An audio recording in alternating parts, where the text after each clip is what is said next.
High school pa ko. Naginamitay og nagkonsumuhan ay namin ni sir. Hangtod karon nga graduating na ko sa college.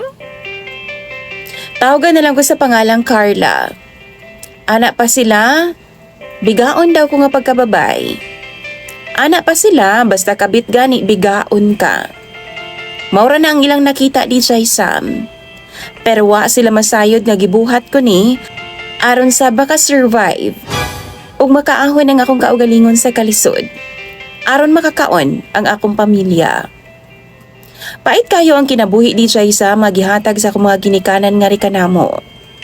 Wa na gani sila'y tarong trabaho, nag-anak-anak pa gyud sila 7. 5 ka, mo-absent lang ko di Sam sa eskwela aron mangitag kaunon sa akong mga manghod. Kay wa naman gyud gikaon. Manghilak na lang sila di Sam. Akong papa madiin-diin og pinangitag kwarta. Akong mama nagsigig panganak. Og kami in town ang nag-antos di Sam nga ilang mga anak. Halos di nagani sila kabuhi sa ilang mga kaugalingon sa tinuod lang. Wa pa nag-family planning. Mao na ang rason di Sam nga kinahanglan na akong modiskarte og mangitag pamaagi aron mabuhi pud mi sa akong mga manghod. Di na ako matake di Sam nga mamaligya kang bisan kinsa og kalipay. Kanang mamurikat ba sa ila ng giingon. Maong second year high school pa lang ko di Sam. Naaman ko'y suod nga maestro. Buutan siya. Garaon siya di Sam maong dili kaayo liso di Sam nga akiton. Ang iyang asawa naa sa abroad. Naa sa Canada nagtrabaho di Sam isip nurse. Naa siya'y anak, isa ra ka buok. Gamay pa og naapod sa iyang ugangan di Sam. Gigrab na ko ang chance nga patulan gyud si sir. Tawagan na lang nato siya sa pangalang Erwin.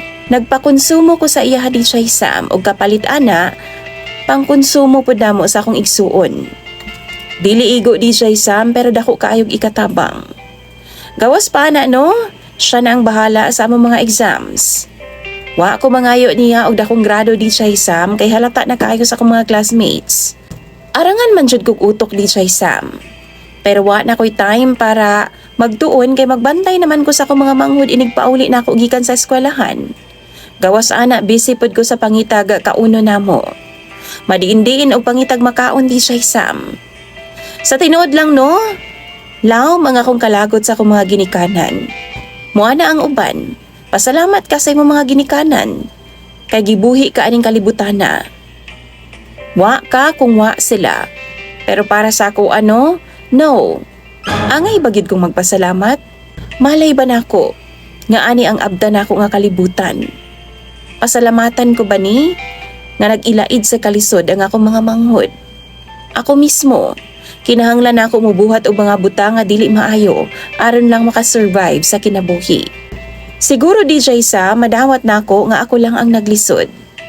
Ako lang. Pero naagian ba ninyo nga maghilak na lang ang inyong mga igsuon? Kay bisan isa ka kusi nga pan.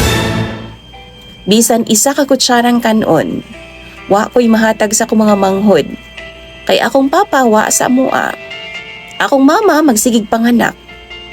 Ambot nga nung naay mga ginikanan nga sorry na lang yun kay sa term di Sam. Pero kalami radyod ang ilang yunahuna. Ug wa gyud sila maglantaw sa mga responsibilidad nga nakaatang gyud unta sa ilang mga abaga. Ug galing man, mubilangkad sila. Ug mubirada sila sa ilang mga asawa. Makalagot lang gyud kaayo hunahon. 14 anyos pa lang ko di Sam nagpakabit na ko sa akong maestro. Aron lang jud makakaon mi sa akong mga igsuon. 14 anyos pa lang ko di Sam, gisugda na nakong hugaw-hugaw ang akong kaugalingon. Aron lang jud mo salo sa mga responsibilidad nga dili man gyud unta angay nako. Hangtod ni graduate na lang kog college di Sam. Si Sir Erwin gihapon ang nagpa-eskwela sa akoa. Wa lang jud mi nagpasakop sa iyang asawa. Karon di Sam, graduating na ko sa college. Gusto na nakong itama og undangon na ang akong sayop nga koneksyon sa akong kanhing teacher. Pero ang problema na ako di Sam, kay nahigugma na pud ko kang Sir Erwin.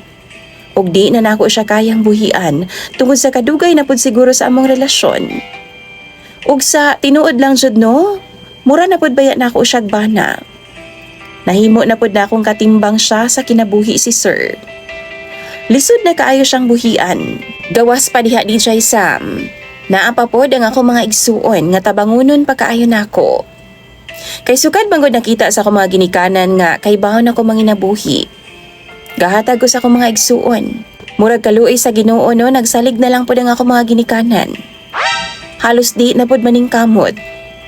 Halos di na mulihok DJ Sam. Kumbaga kung unsay naa mao lang. Magsige na lang og puyo sa kwarto DJ Sam ug magsigig palami. Magsige na lang og ginerjeray DJ Sam. Mga ginikanan man ako sila no, pero makalagot gud sila ay. Karon DJ Sam, sila jud ang akong giblame nga misangko ko sa ingon ani nga sitwasyon karon. Dapat man good mag-eskwela lang ko. Dapat man good mag-enjoy lang ko sa kinabuhi. Pero wa na nahitabo ang tanan DJ Sam. Pero wa naman, wa na ko'y mahimo, kay nahitabo naman ang tanan. Gitry na ako DJ Sam nga padungog-dungogon si Erwin. Pero ana pa siya, di daw niya gustong mawa ko sa iyang kinabuhi.